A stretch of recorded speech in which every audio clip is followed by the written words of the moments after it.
Master. The Game. The Art of Psychological Influence. Audiobook.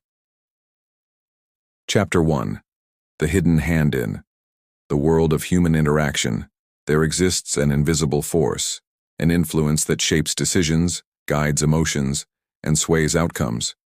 This force isn't magic, but it is just as powerful.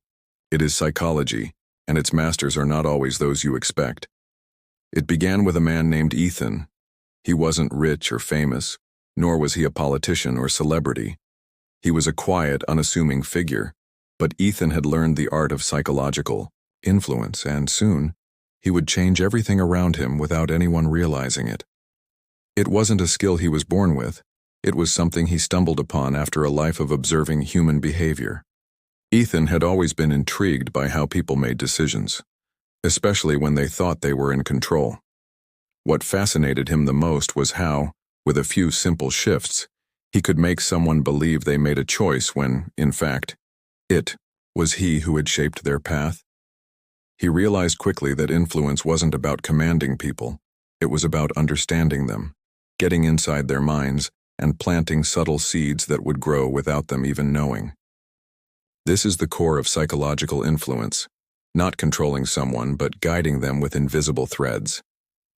As Ethan began to perfect his skills, he learned that the world itself was one big game, a game where everyone played, even if they didn't know the rules. To truly master it, he needed to learn how to make others think they were in control, while he was the one pulling the strings.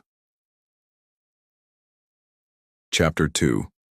The subtle shifts. Ethan's first true test came when he met Sarah. She was a successful entrepreneur, always 10 steps ahead of everyone, and she trusted her instincts above all else. On the surface, she seemed untouchable. But Ethan saw something different. He saw how deep down she was driven by fear, a fear of failure that no one else could detect. Ethan didn't challenge Sarah directly. Instead, he worked around her.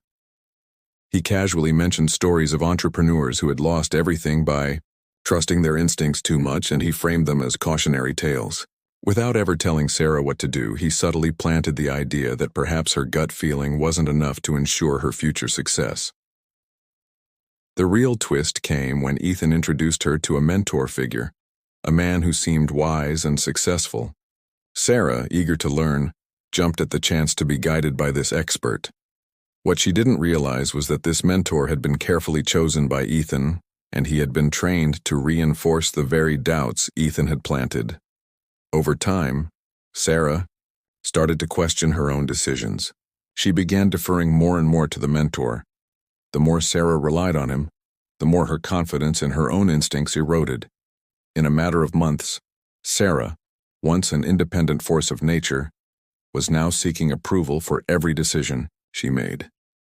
And through it all, Ethan remained just a shadow in the background, quietly steering Sarah's life while she believed she was in control. Chapter 3. The Power of Reciprocity. As Ethan honed his understanding of human psychology, he came to grasp one of the most powerful tools of influence: reciprocity. People have an inherent desire to return favors, even when they don't fully understand why. This principle became Ethan's favorite weapon. He began testing it in small ways. He'd offer help to strangers just enough to make them feel indebted, and then watch how they would bend over backwards to return the favor. But Ethan didn't ask for anything in return right away. He waited. When the time was right, he would subtly remind them of the favor he had done, never demanding anything directly, but rather implying it was their turn to give back. One day, while attending a business conference, Ethan found himself in a room full of potential clients. One man in particular stood out, a wealthy entrepreneur named Marcus, who had a reputation for being difficult to approach. Ethan saw the opportunity. He introduced himself and, without expecting anything in return, gave Marcus a piece of valuable advice that would help his company. It was a small gesture, one that anyone else might have overlooked, but to Marcus it seemed significant. A few months later, Marcus reached out to Ethan, offering him a lucrative partnership opportunity. Ethan hadn't asked for anything. He hadn't even hinted at it. But the power of reciprocity worked its magic. Marcus felt compelled to return the favor, to pay back the kindness he had received. Ethan smiled to himself. He had successfully used the principle of reciprocity without ever having to ask. And now, he had a powerful ally in Marcus, someone who would unknowingly help him in ways he hadn't even planned yet.